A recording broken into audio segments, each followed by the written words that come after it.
Guiones y guionistas, capítulo 481. Hoy continúo contestando vuestras preguntas y entre otras voy a hablar una sobre las marcas dentro de un guión y cómo podemos escribir personajes tartamudos.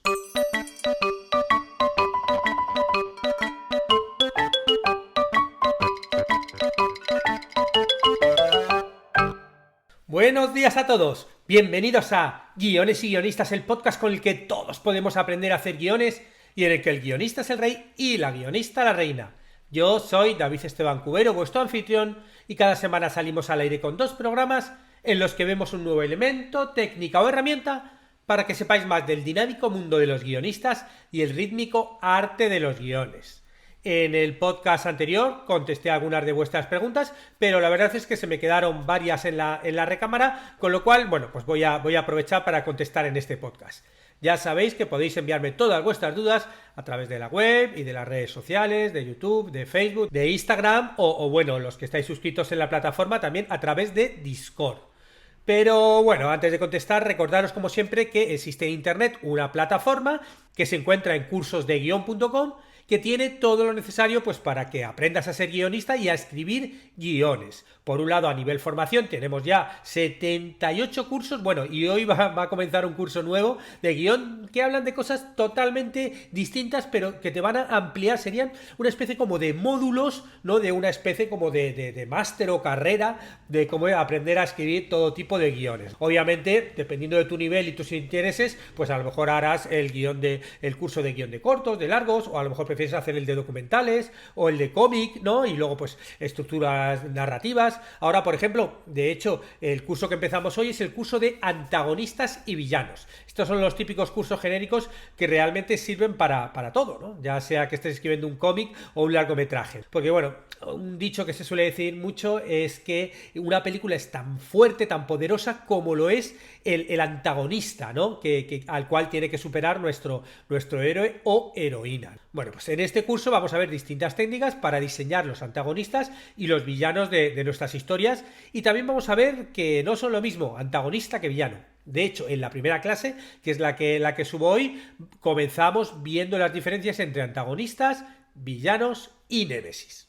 Bueno, nos vamos con vuestras preguntas porque, bueno, ya sabéis que me enrollo mucho y con lo cual vamos directos al tajo. La primera pregunta, bueno, que no es una pregunta, son varias me las ha hecho Juanlu de Cádiz. Dice: hola David, soy Juanlu de Cádiz. Cádiz es una provincia de Andalucía, de España, del sur de España, una provincia preciosa. Y dice así Juanlu: me suscribí al curso y estoy a tope con las clases. Muchas gracias por todo. Te escribo 4 preguntas que estaría genial que pudieras responder en un podcast. En este caso no sería necesario que me respondas a este correo.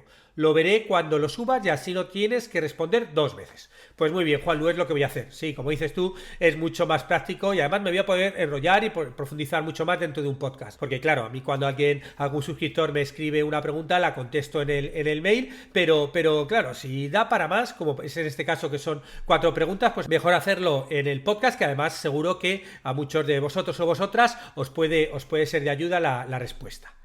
Primera pregunta. Dice: si por ejemplo un personaje es tartamudo, ¿el guionista debería escribirlo así? ¿O cuando aparece se indica en la pequeña descripción del personaje para que el actor lo sepa? ¿O en una acotación? Y pone entre paréntesis, tartamudeando. Bueno, como son varias preguntas, voy contestando una a una.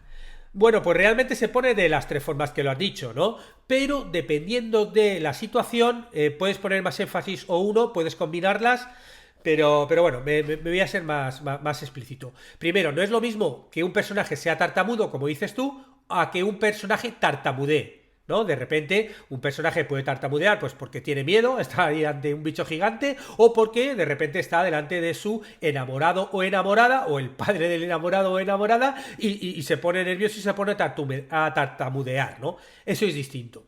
Si el personaje es tartamudo, yo creo que lo primero, obviamente, es decirlo en la descripción. Cuando describas al personaje, tienes que poner, igual que pones otras características que son importantes, no hay que hacer una descripción de todas las características, pero que sea tartamudo sí que es algo muy importante, porque claro, cada vez que hable va a tartamudear, entonces eso sí que es algo, yo creo, identitario, que yo por lo menos en mi guión lo pondría directamente en la primera descripción del personaje, ¿no? Cuando hablas, das el nombre, das la edad y algunas características importantes, pues ahí yo diría que es tartamudo. Pero yo no me quedaría ahí. Yo no me quedaría ahí porque sí que es verdad lo que dices tú, que al actor, en el momento que lea que es tartamudo, ya va a saber que va a tener que hacerlo tartamudo. Pero el guión lo hacemos para, no solamente para la gente que va a trabajar, que esa sería la función principal, ¿no? Pues el actor, el director, todo el equipo, sino también para las personas que van a leer el guión y que van a tener que ver con que luego se haga o no. ¿No? Gente que, pues si lo envías una subvención, una ayuda, o si lo presentas a un canal televisivo, o si lo presentas a un concurso, no sé, va a haber, o a un director que quieres convencer para que lo dirija, va a haber mucha gente que va a leer ese guión antes. ¿Y qué pasa? Que tú te empiezas a leer un guión por primera vez. Y tú te pones, tal personaje es tartamudo, y a lo mejor no habla ahí, o habla un poquito, y luego habla 25 páginas después, o 20, y se te olvida que era tartamudo.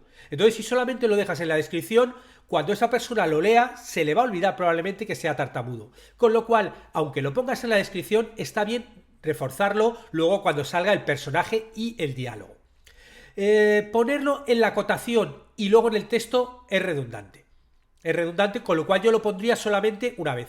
A lo mejor la primera vez que habla, si hemos puesto que el personaje es tartamudo, o sea, si yo directamente pongo en descripción que el personaje es tartamudo, yo lo que haría sería, dentro del texto, dentro de los diálogos, escribirlo como tú ponías, con rayas. Escribí, raya, o sea, de tal forma que cuando todo el mundo que lea el guión y esté leyendo esa descripción con rayitas, va a estar como escuchando al personaje, ¿no? Y le va a estar escuchando tartamudear, ¿no? Es muy importante que la persona que lea el guión esté imaginando y proyectando en su cabeza lo que luego va a ser la película. Entonces, si tú lo escribes normal y pones, hola, buenos días, ¿qué tal estás? Bueno, esa persona lo va a proyectar así, aunque tú antes hayas dicho que era tartamudo. Con lo cual lo mejor es escribirlo como se va a oír, como se va a decir, ¿no? Y escribirlo con las rayitas y tartamudeando. Entonces, bueno, simplemente con que pongas descripción y lo pongas el texto con rayitas para que se vea que es tartamudo, ahí valdría. Otra opción es que si tú, por ejemplo, presentas un personaje, ¿no? Manolito, y dices que es tartamudo, pero de repente a lo mejor en esa escena no habla. Y luego habla en la escena después. A lo mejor se le ha podido olvidar, con lo cual yo ahí sí que pondría en la acotación tartamudeando o con tartamudeo, ¿no? O de alguna forma, y luego ya lo volvería a poner, escribirlo así, ¿no? Y luego ya esa acotación no la pondría cada vez. Porque una vez puesto al principio, para recordar a la gente, oye, que este era tartamudo, luego ya ves que está el texto, escribirlo así, y ya se sabe que es tartamudo.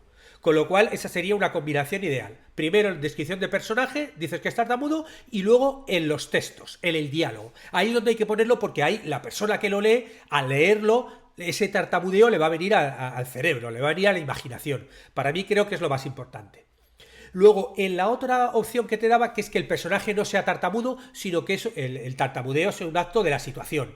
Entonces, claro, obviamente en la descripción no vas a poner nada, y ahí sí que en el momento de tensión, cuando está delante del futuro suegro o cuando está delante del monstruo gigante, ahí sí que puedes poner la acotación tartamudeando. Hola señor, ¿qué tal? Me llamo David y vengo a pedir la mano de su hija, jaja. Porque ahí estás mostrando cómo es una situación de tensión, el tipo está cagado, está nervioso y el tartamudeo le viene del nerviosismo de la situación, no de la enfermedad, ¿no? No del que no, de esa cosa que no puede evitar hablar siempre así, ¿no?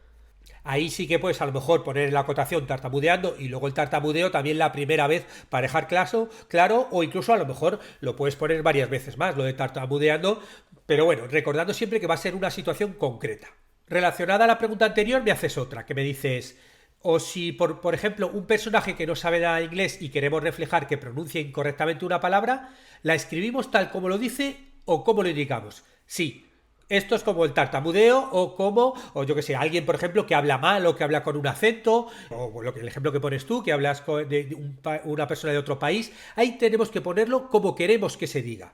Luego, obviamente, el actor o actriz va a trabajarlo y lo va a decir, pues, a su forma, ¿no? Pero ya sabe que ahí te va a decir el hello, my name es no sé qué, y te va a hablar así. porque no sabe decirlo bien, ¿no? Y podemos utilizar entre comillas. Ahí sí que queremos ponerlo como queremos que lo diga el actor. Porque eso al actor le va a ayudar muchísimo para entender cómo tiene que decirlo. Aunque luego, obviamente, él va a encontrar su forma especial de decirlo. Pero ya sabiendo que es así. Esto hay veces que incluso lo van a incorporar los propios actores. Nosotros, por ejemplo, en Explota, Explota, sabíamos que el personaje de Amparo era del sur, pero no decíamos que era de Murcia.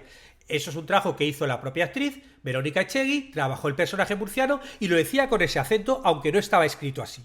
Es un trabajo que obviamente ahí hizo Verónica con Nacho, con el director, un trabajo conjunto, que bueno, el trabajo obviamente lo hizo Verónica, pero bueno, el director tiene que decirle sí, acepto que hables así o no, o trabajar un poco más así, un poco más allá, ¿no? Segunda pregunta. ¿En un guión es legal que un personaje diga en un diálogo el nombre de marcas comerciales o nos podrían denunciar? Se hable mal o bien de ellas. Por ejemplo, me apetece un huevo Kinder. Los Chevrolet siempre se estropean. O la ropa de Adidas es horrible. Esto yo te voy a dar mi opinión, que yo he escuchado a abogados hablar de ello, pero bueno, yo obviamente no soy abogado.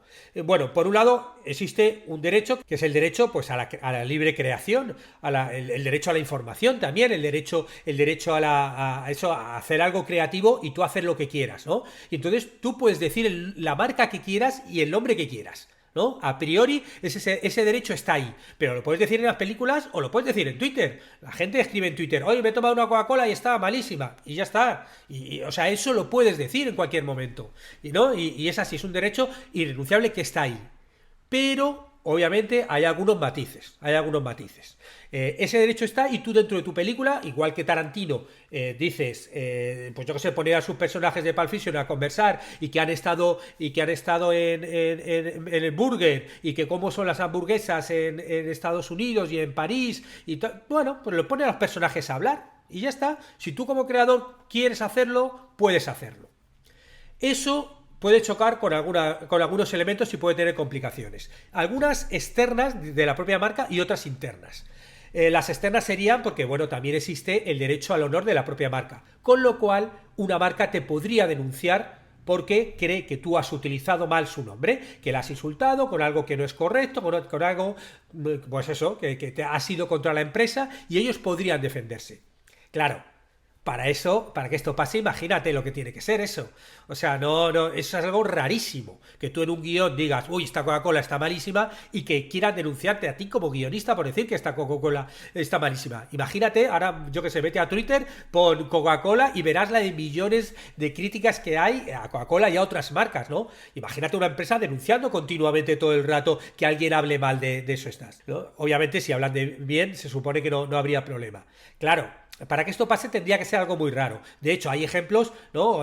Hablaba antes de McDonald's. Hay un documental que se llama Super Size Me, que es ya, bueno, yo creo que tiene más de 15 años, que es de un tipo que además un documental que está muy bien, echarle un ojo, de hecho estuvo nominado a los Oscar, de un tipo que durante 30 días se fue a McDonald's y decidió que solamente iba a alimentarse de comida de McDonald's.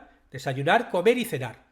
Y además con el tema de que cuando él iba a pedir algo, no iba a pedir el Big Mac, por ejemplo, si le ofrecían que si lo quería grande, él no iba a decir que no.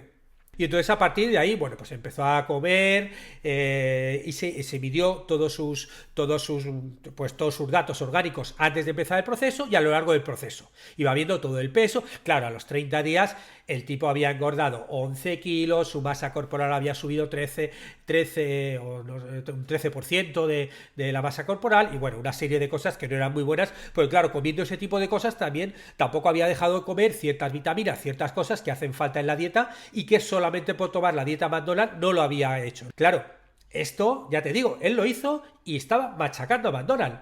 Recibió críticas de la propia McDonald's, pero que yo sepa no recibió ningún juicio, porque claro, al fin y al cabo estuvo grabando y viéndolo ahí, ¿no? Es como, bueno, pues él grababa como iba haciendo todo ese proceso a lo largo del documental. McDonald's también le comentó que, claro, hacía una ingesta de 5.000 calorías, pero que no hacía deporte, no hacía ejercicio para luego bajarlo. Pero bueno, él quiso hacer este ejercicio, fue contando todo, lo bueno, lo malo, tal cual, y ya está, ¿no? Y ya te digo, yo no conozco que tuviera ningún... Además, yo creo que hubiera sido un juicio, hubiera sido peor para la marca. Si de repente haces un documental mostrando todo eso y la marca te denuncia, ese tipo de cosas hubiera sido peor, ¿no? De hecho, que tú hables en un guión, en una película, en una serie de alguna marca, si realmente tú lo haces, pues eso, con que tiene un sentido para el personaje o pues eso, los ejemplos que tú me pones. Me apetece un huevo Kinder. Pues ¿cuál problema va a ser? Al revés, la marca va a estar encantada, ¿no? Los Chevrolet siempre se estropean. Bueno, ahí es el personaje que tiene ese punto de vista. No creo que la marca Chevrolet dice, voy a denunciar a la película tal porque uno de sus personajes dice que los Chevrolet siempre se estropean. O la ropa de Adidas es horrible. Bueno, pues eso puede decirle un personaje. Te hablo a nivel, eso, derecho de expresión y luego derecho de honor. Luego hay otros matices, que es, por ejemplo, tú estás haciendo en una serie de televisión y pones una marca. Ahí puedes recibir bloqueo para poder hacerlo, para poder grabarlo, desde distintas partes. Por un lado, el propio departamento de marketing, ¿no? Yo recuerdo cuando trabajaba en programas de televisión, sketch y todo esto, cada vez que ibas a poner una marca tenías que preguntar. ¿Por qué? Pues porque el propio departamento de marketing a lo mejor quiere cobrar porque salga esa marca. Hombre, los Chevrolet siempre se estropean, no creo que vaya a Chevrolet a pedirle dinero para decirle que lo paguen, pero de repente si dicen me apetece un huevo Kinder y eso se integra en un personaje de una serie que le encanta los huevos Kinder, bueno, pues antes de ponerlo, el marketing va a hablar con los que hacen el huevo Kinder y va a decir, oye, mira, que tenemos una idea de un personaje que le gustan mucho los huevos Kinder. Entonces, pues le va a cobrar un dinero. Si, obviamente, si a los de huevo Kinder les parece bien. Ah, sí, me encanta. Y haces un personaje, pues que cada 2 episodios se come un huevo Kinder. Y entonces ahí, obviamente, se saca un dinerito y todos contentos. Entonces, claro, antes de poner una marca, muchas veces se pregunta. Luego, por otro lado, está el tema de la censura. Que, claro, en televisión viven de las marcas que son las que se anuncian. Entonces, claro, si tú pones y los Chevrolet siempre se estropean, de repente pueden encontrar una colisión porque a lo mejor alucinan Chevrolets y metes tú un personaje que dice los Chevrolet siempre se estropean y luego empieza la publicidad y aparece un anuncio de Chevrolet y lo va a ver el de Chevrolet y va a decir, y se va a quejar. Se va a quejar, va a decir, oye, estoy poniendo aquí mucho dinero para aparecer en publicidad y tú me estás dando calla con tus personajes, ¿no? Y ese tipo de cosas existen. También existe la autocensura. O sea, la autocensura o censura propia. Yo recuerdo hace ya pues muchos años, más de 15 años, pues de repente le cae a quien caiga, hicimos un sketch de Telefónica dando mucha caña a Villalonga, que era el jefe entonces, y de repente ese sketch en algún proceso antes de que se emitiera se cayó. Yo no sé, no creo que fuera la propia Telefónica, pero de repente algún mando intermedio dijo, o sea, si es que Telefónica está dejándose mucho dinero en este canal, no puedo hacer esto porque voy a tener problemas después o tal, y entonces a lo mejor tuvo autocensura. Es decir, como que te puede crear esos problemas, pero no son tanto problemas legales, sino problemas de procedimiento. Con lo cual siempre va a depender lo que haces, por qué lo haces y dónde se va a emitir. No es lo mismo hacer un vídeo en YouTube. Haces un vídeo en YouTube criticando a Chevrolet o a Coca-Cola, no creo que tengas ningún problema si, por ejemplo, eso, bebes yo Coca-Cola y dices esto me gusta, o vas preguntando a la gente, una típica encuesta, y alguien te dice que sí, otros que no. O sea, la crítica forma parte del sistema, ¿no? Yo, por ejemplo, en televisión siempre lo he odiado, porque claro, escribir un chiste donde metes una marca y que no te dejen ponerlo, hostia, es una putada, Y es como diciendo, ¿pero qué más da? Pero sí que es verdad que cuando trabajas en una cadena televisiva tienen sus propios procedimientos para ver cómo ponen marcas, no ponen marcas, y al final el guionista que ha hecho el chiste y está tan contento, pues de repente aquí en medio te dice, no, esto no lo pongáis. No sabe si es porque le quieren sacar dinero o porque el anunciante mete mucho dinero y no quiere tener problemas con ellos o por lo que sea. Bueno, veo que el podcast se me está quedando ya un poco largo, sobre todo pensando en las dos preguntas que quedan por contestar a Juanlu. Y bueno, como me gustaría profundizar con ellas en tranquilidad, sin el agobio de pensar que me está quedando largo, bueno, pues yo creo que lo mejor es dejarlo para el próximo podcast y ahí ya termino de contestar estas preguntas y alguna más. Finalizamos así este podcast, no sin antes agradecer como siempre a los que os suscribís a los cursos de guión o contratáis las consultorías y mentorías porque ayudáis a que el podcast se mantenga y siga saliendo semana tras semana. Estaremos juntos los martes y jueves con nuevas técnicas, estrategias y análisis para que aprendamos entre todos a ser mejores guionistas. ¡Hasta pronto! ¿Salió? ¿Salió lo mío? Pero salió lo mío.